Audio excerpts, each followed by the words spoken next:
Hi, everyone. Welcome to the Technology for Good show. We're on episode 21. And with me today, I have Gary Barnett as a guest. Gary, would you like to introduce yourself? Hi, I'm Gary Barnett. I'm an industry analyst with a background in software engineering. Very interested these days in open source and Internet of Things. And in fact, in my spare time, I'm the CTO of a small not-for-profit that's planning to put a whole host of air quality monitoring stations into central London. Okay, and why that, Gary? What's that all about? Well, it's a combination of things, to be honest. Some of which are about a desire, frankly, to make the world a slightly better place. We believe that simply raising awareness about air quality in urban centres like London is going to help trigger the kind of initiative that we really do need to see in order to improve air quality in urban centres. So there's a Is the air quality in London already being monitored? It is, and at high precision and very high cost from 150 separate sites. And those air quality monitoring stations are, by definition, several miles apart, and they have to guess using fairly sophisticated algorithms what the air quality is likely to be like in the gaps that they're not covering. So this is taking an idea that came from the radiation monitoring after the accidents in the Japanese nuclear reactors, where a small project was created to develop these relatively inexpensive, not amazingly accurate, but definitely very accurate when aggregated together, little radiation detectors, and to put as many of them as possible into the environment. And the reason there are only 150 of these established air quality monitoring stations in London is that the technology that's inside those air quality monitoring stations belongs to a slightly different era. The least expensive one costs $20,000 to manufacture. The most expensive ones are in the order of $250,000. Wow. And actually, one of the trigger points for this project was one idiot, to wit me, saying, how hard can it be to produce an air quality monitoring station that costs less than $500?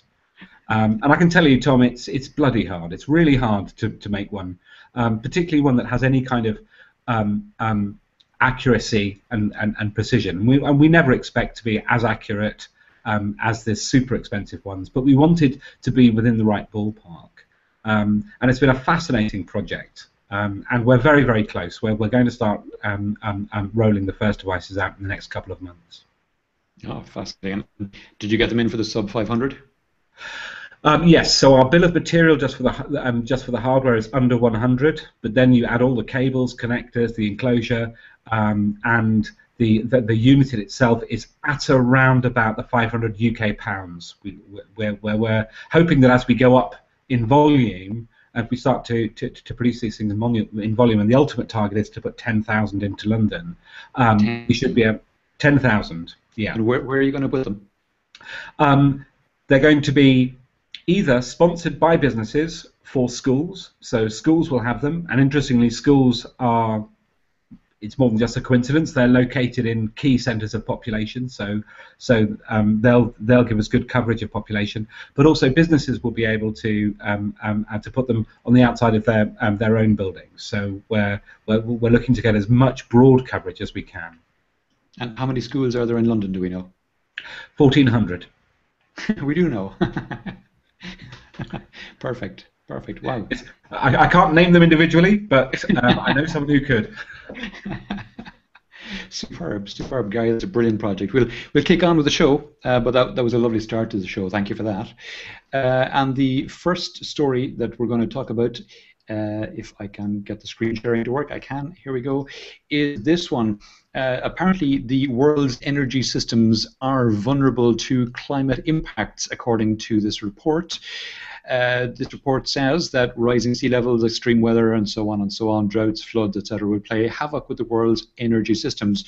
Droughts, of course, will have a massive impact on a lot of the thermogeneration facilities, and we're talking things like nuclear, coal, gas fire. All of these things use huge amounts of water, so drought situations put them in serious danger. Floods, we've seen, have caused massive problems, and then storms, of course, and rising sea levels cause huge issues for them as well.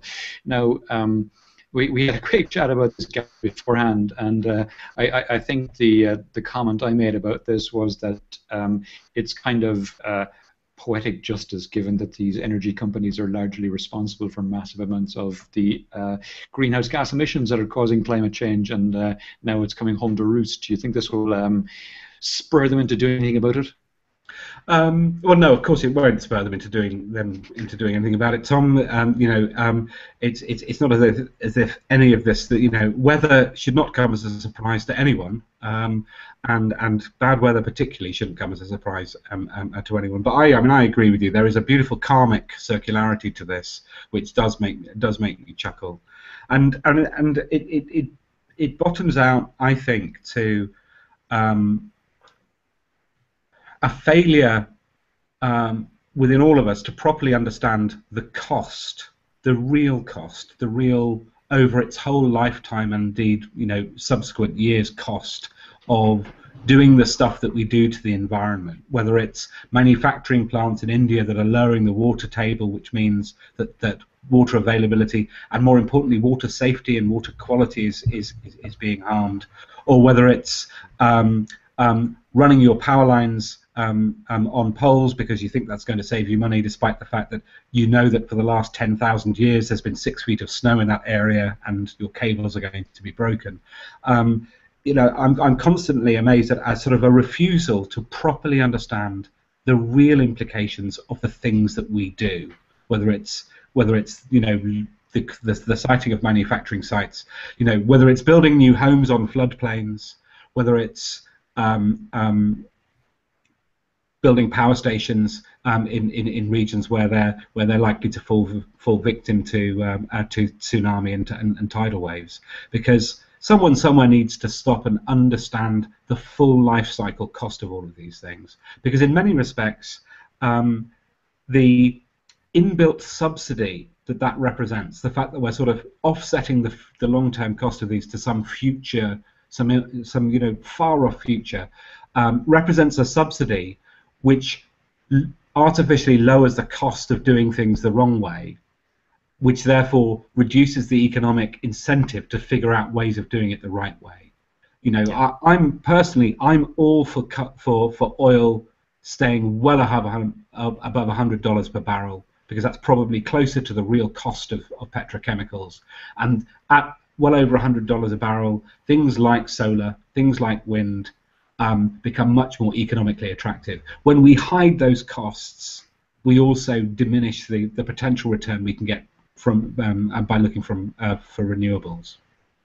Yeah, absolutely agree. And the fact that the polluter is not paying has been a massive issue for decades, really. And that leads us on really to the next story, which talks about peak coal. And I thought this was an interesting one. It's an analysis coming out of Yale. And what they're saying basically is that both the US and China, who are two of the major users of coal globally, have recently said that they're going to cut back significantly on their coal usage. They haven't said it directly, but they said they're going to cut back on their emissions, and the majority of their emissions are coal-based from electrical generation. So, in the US, they talked about cutting back 30% by 2030. And in China, they've also made similar pronouncements about cutting back on emissions.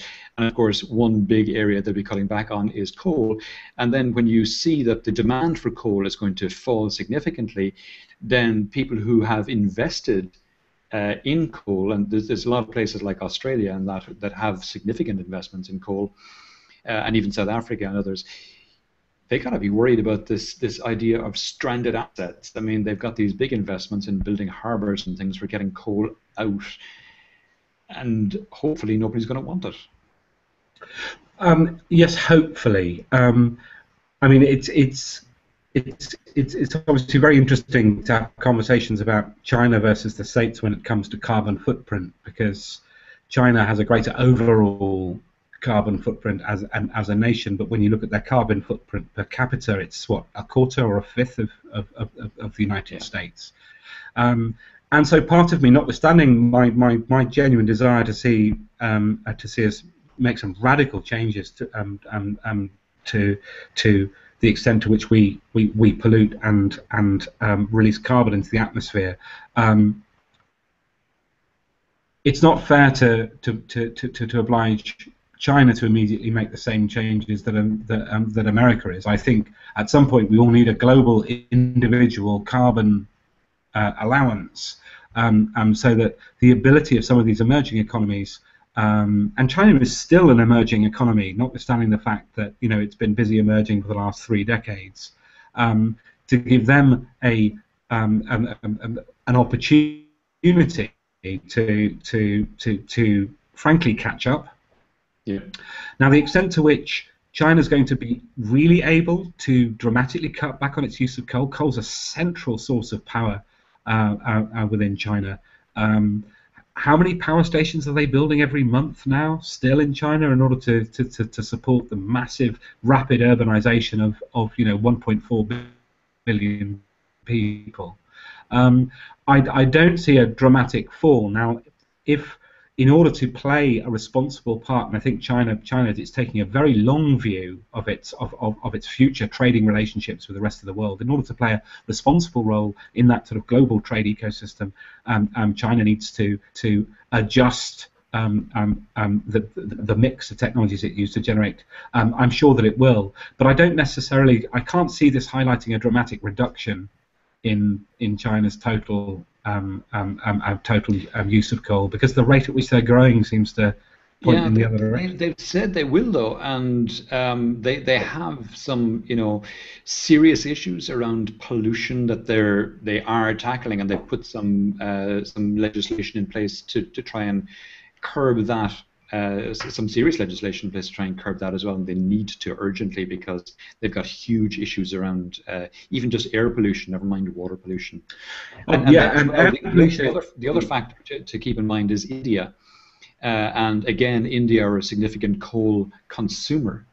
They buy a lot of their coal from Australia, as far as I know, and the new Prime Minister Modi has said he is going to roll out solar power to every home in India in the next 5 years.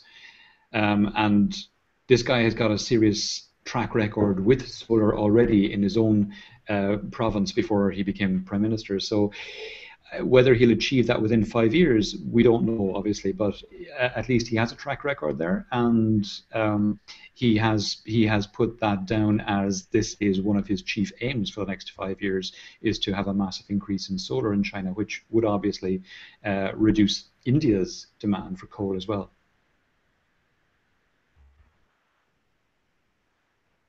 Hello? Did we lose you, Gary? I think we may have lost Gary. We'll move on. Hopefully he'll dial back in again. And the next story I saw was that cable TV boxes are becoming the second largest energy user in many homes. And this has been an ongoing story for quite a while, unfortunately. Satellite and cable TV boxes are massive consumers, and you see here DVRs as well, massive consumers of electricity. They're larger than typically clothes washers and dryers and that kind of thing. They consume more than almost any other device in the house, with the exception of air conditioning. And it's something that you don't think of, and these boxes are typically on 24/7. Now, the reason they're on 24/7 is because they're looking for updates on programming and that kind of thing, and software updates. So they're always on, they're always listening in. Even when you press the off button on these devices, they stay on. They change the color of the light is all. If you look at their energy utilization, and Gary's back again, we've gone on to the set-top boxes, Gary.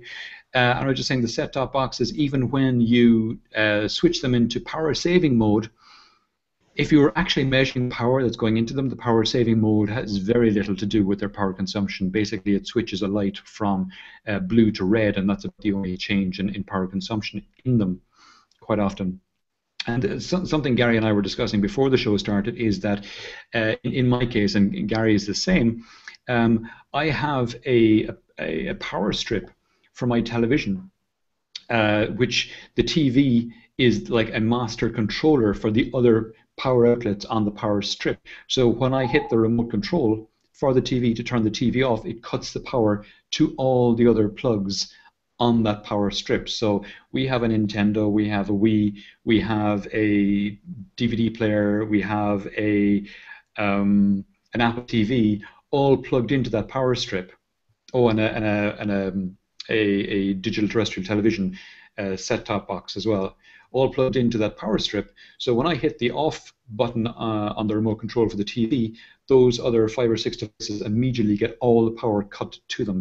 It's not standby mode, they are off. It's as if you plug them out of the wall, and that cuts down on the electricity consumption right there. These cable TV boxes, if you don't have something like that, they're sucking down significant amounts of energy 24/7, and it's a big issue. Absolutely. I mean, I have the same kind of power strip. Yeah, so it detects as soon as my TV's been turned off. But there are a couple of issues. Because a couple of my set-top boxes have hard disk drives in them, I'm always a little bit frightened about the idea of kind of brutally taking the power away from them. And could you flick up the chart that you showed where you showed the power consumed in standby just for a sec, Tom? Sure, 1 second. This one? That's the one. You see, this is just outrageous. That's the average standby power use in watts, which is just outrageous. Yep. Now, I mean, obviously, because I'm trying to deploy this array of this network of Internet of Things sensors, all of which will be powered by solar power and battery. I'm kind of really sensitive to power utilization. And the power utilization of a TV or a set-top box, if it's properly in standby, should be measurable in milliwatts rather than watts. You know, it should not be unreasonable to say you can't call it standby if it's consuming more than 50 milliwatts. Mm-hmm. And frankly,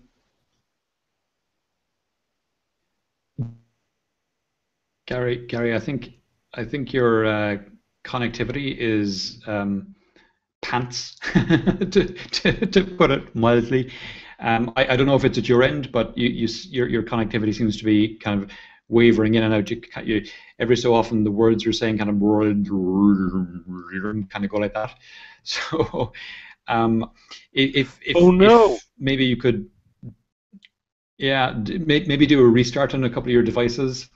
And jump back in, and I'll keep going, and hopefully maybe restarting your router and your laptop or something might sort out the issue, because you kind of keep wavering in and out, and it's hard to understand sometimes what you're saying. Can you do that and come back, and I'll power on? I shall try and get back. Super. Talk to you in a sec. Thanks, Gary. So we'll motor on, and Gary will be back in a second. And the next one I wanted to mention that I saw during the week was this one about Microsoft going with a new type of chip in their Bing search servers. Basically, they looked at the chips that were being used in their servers, and they saw that they weren't getting massive increases in speed from them over the last number of years. So they decided, well, why don't we go a different route? And that is to use these things called field programmable arrays, or FPGAs, and they're a new type of processor. So they're rolling out a pilot, or they've rolled out a pilot of servers using these field programmable arrays instead of regular chips in their servers. And they're finding that they are extremely efficient and very fast. So much so that they think they will be able to cut down on the use of servers. Here you can see it, their field programmable arrays are 40 times faster than a CPU at processing Bing's algorithms. And they think that they will be able to cut the number of servers they have for Bing by up to 50%. And that's a huge, huge saving. Now, what I can probably see happening is them not cutting the number of servers by 50%, but actually cutting them by maybe 40% and increasing the speed of Bing by maybe 5 to 10% or similar, or adding more in as Bing usage creeps up. But still, it's fantastic to see this kind of. I mean, Moore's law for chips is breaking down, so this kind of update or this kind of new technology is helping get back on that horse again. I was talking to IBM a couple of weeks ago and their power systems, and they're using similar ideas to try and get over the fact that Moore's law has become stalled in the chips. So it's great to see these kind of things keeping us getting our computing more efficient. The next story, we're into cloud computing, and in the cloud computing area, we had Google making an announcement about using solid-state block storage, and a day later, Amazon comes out too with a similar announcement. So not much to talk about there. It's just that war is heating up. Amazon obviously see Google as a serious competitor. Google came out with a very competitive pricing a few weeks back, and Amazon came out a day later with comparative pricing. And now we're seeing them coming out a day after Google again. So Google doing a lot of the innovation to try and take some market share off Amazon, and Amazon coming back straight away with, tit for tat, similar kind of announcements. We'll move into communications, and the first story in the communications arena that I came across was an update on the Google Loon project, and this is the one where Google are using large balloons, high altitude balloons, up at around 60,000 feet, so about 20,000. What's that? 20,000 meters up in the air. They are. They fly these balloons up at, as I say, about 60,000 feet with connectivity built into them, both cellular and wireless connectivity built into them. And they are for deploying internet access in remote areas or areas where there has been some kind of catastrophe and the connectivity system has gone down, be it mobile or internet. So they can deploy these quite quickly to an area to get connectivity back in again, or they can deploy them in remote areas. I mean, they trialed this in areas of the Amazon and in parts of New Zealand that are quite remote, and they were able to get connectivity there no problem. One of the interesting things is they talk about as the fact that when they started this, they were told that they would never be able to keep the balloons up for very long. That no one was ever able to keep up a balloon for longer than like 3 weeks. They have taken a systematic approach to increasing the efficiency of the balloons. The balloons are now delivering, as you see here, 10 times more bandwidth and 10 times more steerability, and they're staying up 10 times as long. So they have balloons now that are up for an average of 100 days, so that's much longer than the 3 weeks. So it's an incredible story. We still don't know if they will ever manage to make it a regular thing, but it's one of their Google X projects, so it's something that they are throwing money at to see if they can make it happen. If it happens, great. If it doesn't happen, well, it was worth trying, I guess. Sticking with connectivity, and we see that Facebook has built its own switch. So this is a networking device, and apparently looks a bit like a server. The interesting thing about this is that there hasn't been a huge amount of innovation in the networking infrastructure space for quite a long time. Basically, you have, in the large data center space, you have two main suppliers of network switches. You have Cisco and Juniper. and they've kind of had a little kind of cozy duopoly going on there for a while, and now Facebook have come out and they brought out this new switch, and not alone have they brought out this new switch, they're open sourcing the design of it. They're going to contribute the design of it into the Open Compute Foundation, which is this foundation they started around open source hardware for data centers. So they're going to contribute the design into that. It'll be interesting to see how useful this becomes, because Facebook and the giant, 300,000 square foot data centers have their own kinds of needs for switches. Whether this will scale down to more typical data centers or not remains to be seen, but it's always good to have a bit of a shake-up in this space because, as I say, it's a cozy duopoly there right now, and it'd be nice to see a couple of other people come in with switches which are A, cheaper, B, more efficient, and C, higher bandwidth. So yeah, let's see if that comes about. And still with the connectivity space, there's a couple of interesting stories there this week. So this one talks about the kill switches, which you get in currently iPhones. So in an iPhone, you've got a thing called activation lock, which allows you, if you lose your phone or if your phone is stolen, it allows you to lock the phone completely, such that it cannot be used by anybody until the Apple ID that was originally used to activate the phone is re-entered, so user ID and password. So if you don't have that, the phone is basically a brick. And according to this article, 3 of the large cities that were polled, so New York, San Francisco, and London, all said that there were significant drops in iPhone crime, in iPhones being stolen.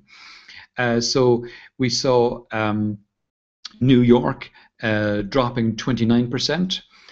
Compared with the same period in 2013. We saw San Francisco dropping 38% and London dropping 24% in terms of thefts of iPhones during that time. So 38% San Francisco, 24% London, and 29% in New York. And that's incredibly significant. And what's even better news is that according to this BBC report coming out today, it's not just iPhones anymore, but both Android and Windows are going to get this kill switch as well. I'm not sure when, it doesn't say in the article, or if it did I missed it, but both Android and Windows operating systems are going to include imminently a kill switch as well, which means, as you can see on this photograph here, it says this phone has been stolen, the phone is now locked, so you can't use the phone again until you enter in the username and password that was used to set up the phone first day. So that will mean that these phones will be far less attractive to criminals, and if you do lose your phone, the temptation for someone to hang on to it goes away, and it now becomes it now becomes, a good idea for whoever finds it to kind of hand it in and you get it back. Gary, we're just talking about the kill switches on phones, and I was saying that they're on iOS at the moment and they're coming shortly to Android and to Windows as well, and this should do away with A, the temptation to steal phones, and B, the temptation to steal or to keep phones that are found, one that's accidentally left in the back of a taxi or whatever. You there? Gary? Really? No? Gary? No, Gary? No? Okay. I think, Gary, you've got a bandwidth problem. I think it's at your end. I hope it's not at my end. No, I think, yeah. Okay, well, we'll plow on. Hopefully, Gary will get back in with some bandwidth shortly. So, the next story that I saw was this one here about the Amazon Fire Phone. So this is Amazon's play to get into the smartphone world. Gary, are you back? Am I back? Can you hear me? I can hear you now. Yes, fantastic. We're just heading into the Amazon Fire story. So yeah, we went through the kill switch story and the fact that Windows and Windows Phone and Android are getting a kill switch as well. No mention yet of a kill switch for the Fire Phone. What's your take on this Fire Phone announcement from Amazon during the week? I was really, really underwhelmed by it. If it is an amazing phone at an amazing price, I'm sure they will do fairly well. But the tablet hasn't blown the socks off the tablet market, and I don't see them creating the kind of ecosystem you'd need to create to seriously compete with Android, Apple, and Microsoft. Microsoft is coming from behind when it comes to Android and Apple, and they are spending a ton of money to build out that ecosystem. Yeah. And I just don't see why Amazon would want to be in that game. Yeah, no. There's a number of things about it. When you look at the specs of the phone, it's underwhelming. It's nowhere near well specced out. It's got some gimmicky things. There's two interesting things, I think. The two interesting things that it does have are the first thing is it has complete backup of all photographs you take, free and forever, apparently. So that sounds quite good. Nobody else is doing that. With Google Plus on Android, if you use Google Plus, they will store your photos at a lower resolution, not at full resolution. Amazon doesn't say whether it's at full resolution or not, but they say they will store all your photos, which is nice. That might spur Apple and Android to do the same thing, which would be even better. The other interesting thing it has is this Mayday thing, where within 15 seconds of you pressing a button, you get a representative online to talk to you if you have some issue. I haven't seen that demoed. I'm curious about it. I could see that being quite useful for some people. I could also see it being horribly abused by some people who are lonely. That is an interesting one. The other thing it has is this thing, I think they call it Firefly, where you point your phone at any one of millions of things, it'll recognize them and give you an option to buy it straight away, which is, a no-brainer given it's Amazon. Are you still with us, Gary? Oh dear. I'll take that as a no. Are you back again, Gary? I've seen another avatar pop up. You back? I might be back. Can you hear me? Yeah. You'll have to get an internet connection at some point. Yes. I keep trying to keep the string wet enough to actually transmit a signal, but yeah, no, this is appalling. I'm really sorry about this, guys. You have a mouse on a treadmill. Get him to run faster. Yeah. I was just saying about the Fire Phone that the interesting things about it are, I think they call it Firefly, that thing where it recognizes anything that you pointed at. Yeah, that's that's really interesting. And I heard you talking about the 15-second assistant to help you with your loneliness. I don't see that working out very well, because you're either going to have to very narrowly specify the kinds of things they can help with, or put up with an awful lot of unpleasantness. Yeah. And of course, both of those things are examples of services that you could, of course, push through a Win phone, push through an iPhone, push through an Android phone. And again, if Amazon wants to get into providing those awesome services, maybe they should be putting apps into the various app stores rather than getting into the whole, phone business, which as we know is a brutal one. Yeah. As you say, they haven't done well in the tablet market, and this phone is underwhelming in terms of its hardware. It has one or two innovations in terms of the software, but the price point, I mean, crap, this is a money-making machine potentially for Amazon. It's how people will buy stuff. That's their aim. So they should be, cutting the arse out of the price of it. Give these damn things away.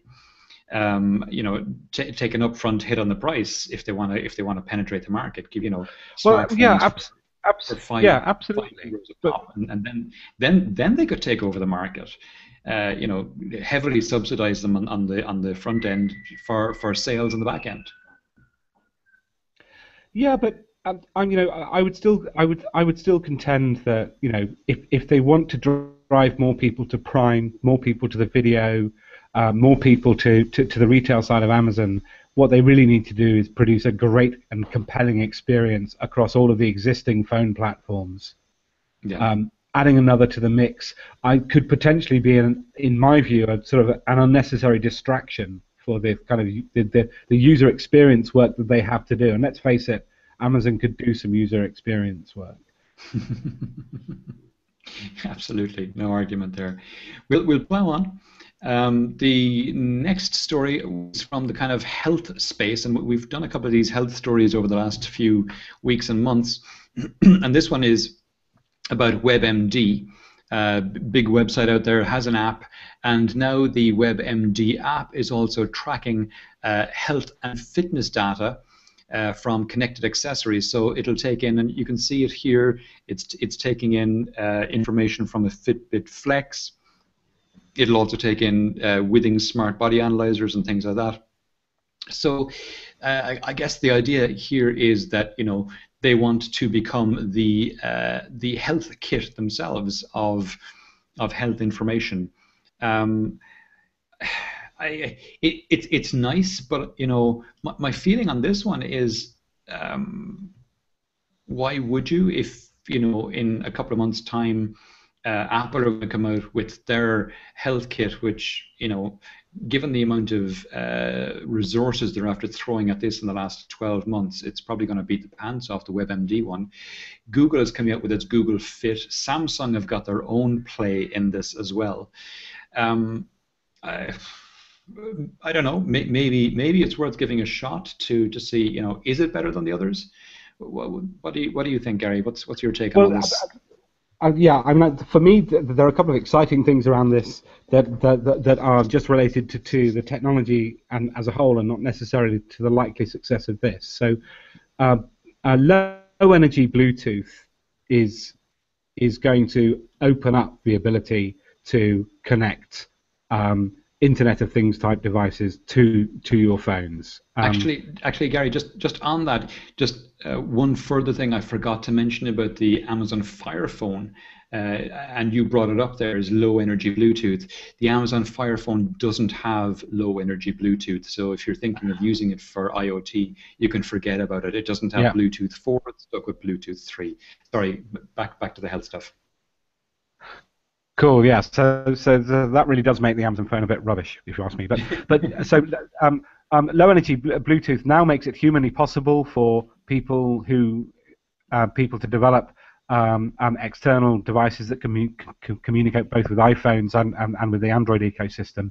So I expect to see a lot of this. What is interesting about this app is they're not necessarily flogging their own device. What they're trying to do is make it possible to integrate these multiple other devices that that you might have, and I do like that as a principle.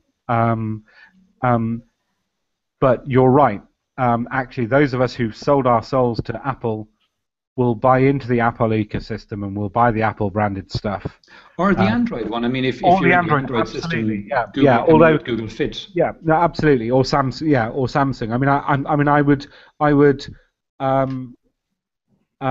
I would subdivide the Android ecosystem into, the Google fanboys, the Samsung fanboys, of which I am one, and it really is true. My Galaxy Note is why I bought a Samsung smart TV.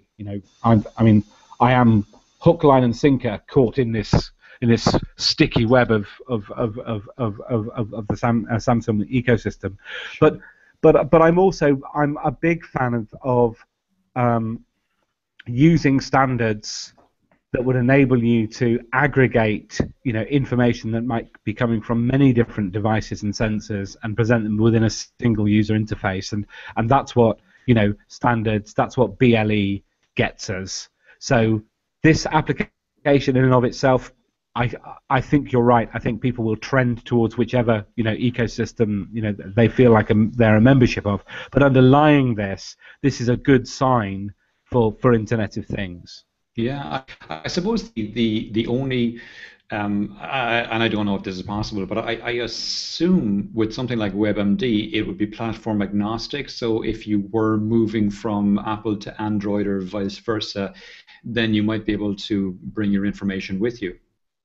No, absolutely. But it's also important, in the context of this standard, in the context of standards and communications, imagine that your local pharmacy has a very, very accurate ECG. So, this is not pressing your iPhone against your palpitating chest. This is actually, going in. Wouldn't it be awesome if just the presence of my phone and, with obviously with the appropriate authorization, I could take a record of that ECG and store it on my phone, or take a record of that ECG and email it to my medical doctor.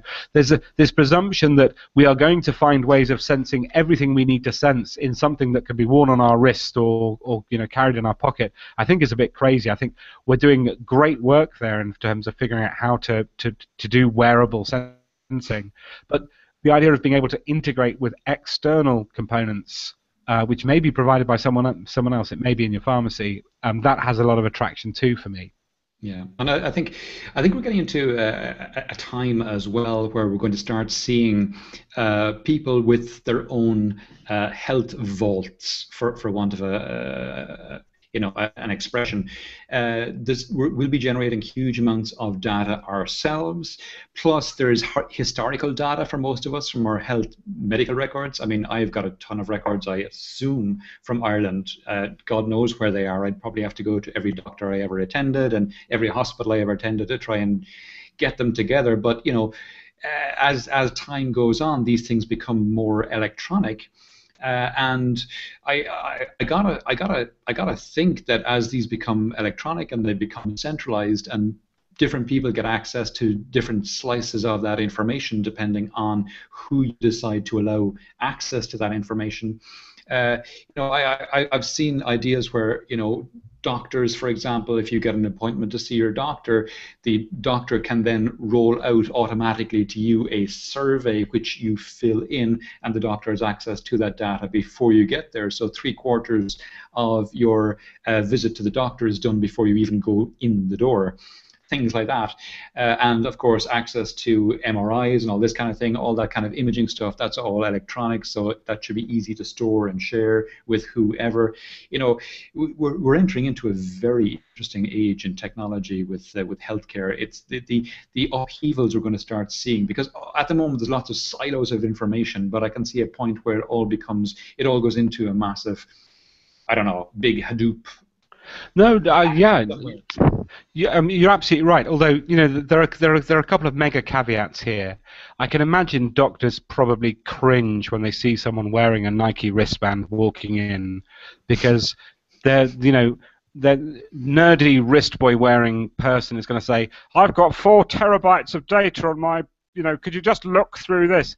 And a lot of that data is going to be absolute nonsense. It's going to be from when the wristband was left in the back of the car or accidentally put around the dog's neck, or so where we are accreting a lot of data that we as consumers might perceive to be meaningful data about the state of our health, but it may actually just be additional noise and mess for the medical doctor. Now, you're absolutely right. My daughter is 6, and it still amazes me that throughout my partner's pregnancy, she essentially had to carry her notes with her, because the only sensible way of integrating her medical records with all of the different agencies she needed to talk to was for her to carry them herself. And fail. Yeah. In an era of computers and telephones, this is still deeply worrying. So And of course, actually having to carry stuff in paper format again makes it less accessible and so on. So I absolutely agree with you about this idea of a data vault. I actually quite like the idea of a data vault, where I can exert more explicit control over who has access to my medical record, to my medical data. And the other thing is, notwithstanding the fact that I am a little bit down on, DIY data being added to the mix, we know that data is much, much more valuable when it can be linked with other data sources. Data is very sociable and is much more fun, when you can start aggregating data. So this idea that we might be tracking my reaction, my reaction to hay fever with, dare I say it, the amount of pollen that's in the atmosphere, two data streams which certainly exist. How hard would it be to correlate those and start drawing some assumptions? Yeah, there was an Internet of Things connected asthma inhaler.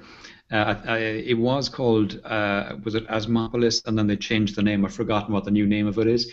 But basically, what it was it was your typical inhaler. This isn't an inhaler, but you can imagine. It was your typical inhaler, and when you did a puff on the inhaler, it would record the fact that you puffed, but it would also record the GPS coordinates and the time of day. So what you got, and you gave access to your doctor, but also you could choose to make it public information. So suddenly you start to see hotspots of where people are puffing. So you start to see hotspots of pollution in cities, and you start to see areas which should be avoided.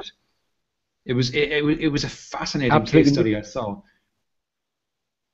And this is incidentally why I'm such a fan of open data.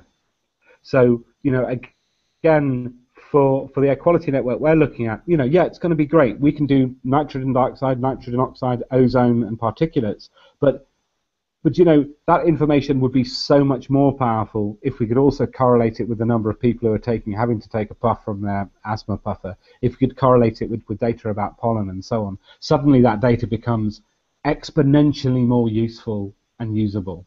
Yeah. And that's one of the reasons we're absolutely committed to the open data approach, to the data we gather from this network, because we're really chuffed with the data we're going to get, but it's going to be so much more useful if it can actually be socialized with other data. Yeah. We'll move on, Gary. Moving out of the healthcare arena now and into transportation, and we saw Harley Davidson, who are noted for their big noisy bikes, going into the electric motorbike arena. And I mean, this bike looks absolutely gorgeous, I gotta say. Now, it's a trial, it's a beta, if you want. This isn't a production bike yet. They're bringing it on a tour, and they're going to see what people think of it, and based on the feedback they get from it, they're going to decide whether or not to manufacture it, and if they do manufacture it, what the end result will look like.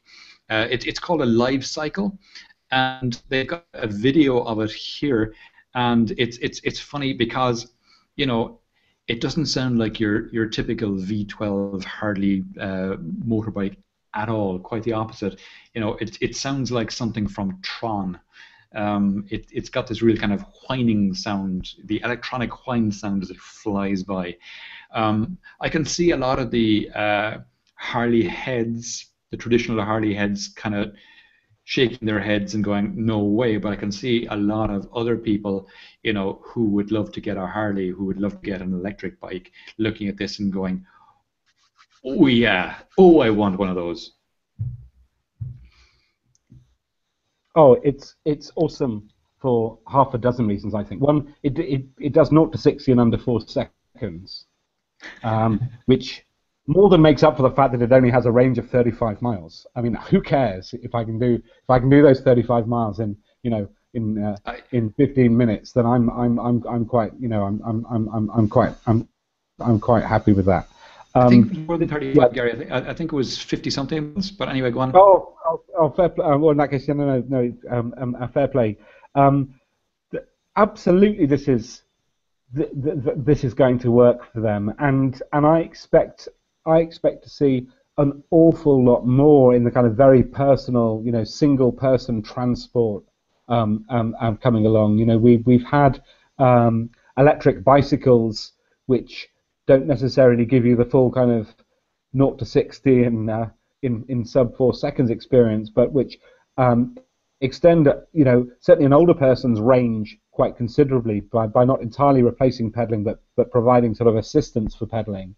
And as battery technology gets better, I expect to see an awful lot more of these. In fact, I think last time I was in Paris, I saw what looked very much like a Vespa scooter that was an electric vehicle. So I expect to see a lot more of these. I'm reading it here, Gary. It's 74 horsepower with 52 foot-pounds of torque, top speed of 92, and the range is 53. So yeah, it's 53. Cool. Oh, that one, you see, that would get, that, and it recharges in what, 3.5 hours or something like that? Something like that, yeah. It's quite so quick. I could commute. Yeah, so I could, you can commute to work, or most of us will be able to commute to work on something like that. But I mean, let's face it, this Harley Davidson is not intended to be a practical workhorse style vehicle, is it? It's, it is for pulling chicks and for hooning around, and I think it's likely to achieve both of those purposes very, very well. Yep, I think that's quite likely. I think that's a fair comment, in fairness. So a couple of other stories. We see that in Taiwan they are going to, let me just get the screen sharing working, sorry. They're going to start work on this smartwatch for Apple, apparently. They're scheduled to start work in July with the watch due to come out. So this is a story we touched on earlier. It kind of harps back to the wearables and the smartwatch. They say that we're looking at October as a release date. We had a quick chat about this earlier, Gary, about the whole smartwatch thing. You're a bit skeptical on the idea of a smartwatch, and I'm a bit more positive. I was saying it kind of harks back to the movement from the fob watch to the wristwatch. With the fob watch, you have to take it out of your pocket, you have to press the button, the face opens, you see the time, and we moved off that onto the wristwatch where the time was just on your wrist. And I see we've gone away from the wristwatch into the phone in your pocket, which you dig out of your pocket, you press the button, a bit like the fob, and now we're getting the functionality of, or a portion of the functionality of the phone, the smartphone, now being delivered on the wrist as well. So it's kind of the same kind of movement from fob watch to wristwatch to now smartphone in the pocket to smart watch with similar amount of information coming on the wrist. So we've had that shift before. I can see it happening again. We don't know yet, obviously, what's going to come with the Apple One. Samsung have come out with 1 or 2 of these already. There are plenty of them out there as well from other companies. They say there's going to be about 10 different sensors in the Apple One and different sizes, and all that's in the realm of speculation. But you're skeptical about smartwatches in general. Yeah, yes, I am. Now, I mean, I have to caveat my skepticism. I know 2 people who've tried the Samsung smartwatch, and they both tried it sort of with the same thing in mind. What they said is, I'm going to take my old watch off and put this on, and if in 3 weeks I'm still wearing it and still using it, then it's a winner. And if in 3 weeks I've stopped looking at it and stopped using it and I've returned to my old watch, then it's a loser. And both of those people are still wearing the Samsung watch. So the 2 cases where people have actually trialed this appear to have been successful. I mean, my reservation is that there's a limit to the amount of stuff I can get done on a 2.5-inch screen. Yeah. Yes, you made a really good point. It's great for notifying, but to be honest, I can hear the beep or feel the vibration from my phone if it's in my jacket pocket or whatever. So I'm just personally not convinced of how much it's going to add to my life. What I can imagine doing is sensing an alert, looking at my watch, seeing, I've got an email, then putting my hand in my pocket to pull out my phone so I can look at my email. And I'm thinking there are a couple of steps in there that I could make redundant by simply putting my hand in my pocket and going for my email. So I've actually turned off notifications on my phone for email just because I get so much of the damn thing, it would just be buzzing all day. So, but no, other things, yes, no, it's true. other things like SMS or WhatsApps or those kinds of notifications, I still have alerts for those coming up on screen. So I guess it depends on the amount of fatigue you have around notifications as well, and if you have the option to set up a group that you want to get notifications. Say you set up a VIP group that any communications coming in from them you get notifications for, otherwise no, then that kind of functionality would be interesting. But but I think we're all dancing around. I think we're dancing around something here, which is, and I have the same problem with Google Glass. It really works when I've got something embedded in my eyeball and something embedded in my ear. Yeah. What we are skirting around the fact that what we really want is to be cyborgs. Let's just do it, yeah. let's work.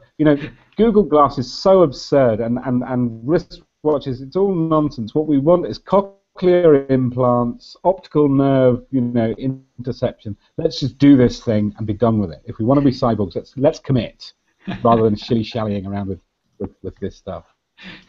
All right, I'm in.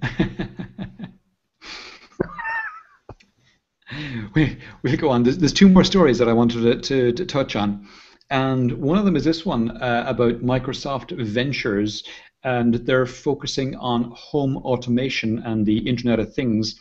And basically, they've said that they have a new startup accelerator in Redmond, and it's in partnership with American Family Insurance. It's designed to promote startups in the space and looking for ways to improve how people use their homes. Now, there's a couple of interesting things about this. They say that you are a startup in this space, that you'll be getting money, you'll be getting software, those kinds of things, but they say you won't be required to use any Microsoft products, for example. And but that said, companies could use a number of their tools, et cetera, et cetera, et cetera. So you will get subsidized access to their tool set, but you are by no means required to use their tool set to get into this program. Microsoft doesn't take an equity stake in the companies, but getting companies started on products like Windows and Azure should, help them get a toehold in the future of home automation, apparently. So this looks like quite an interesting one, Gary, because this is an area that Microsoft have tried to get into in the past. They had their Microsoft Home Kit, which was a bit early. It was around the same time as the Google Power offering. Power. I can't remember what it was called. Google had a Power one as well. This was back around 2010. And both of them shuttered them around the same time. Yep. But this is Microsoft getting back into the game again, and we're seeing Google getting into the game as well with their acquisition of Nest, etc.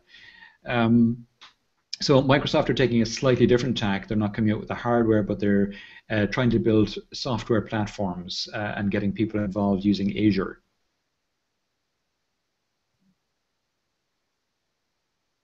What's your take, Gary? Have we lost Gary again?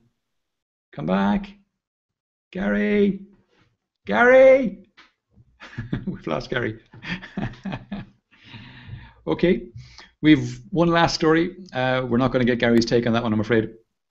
The last story that I came across that I thought was interesting was this one on a company called Proton Mail. So Proton Mail, and I'll just share the screen here with you.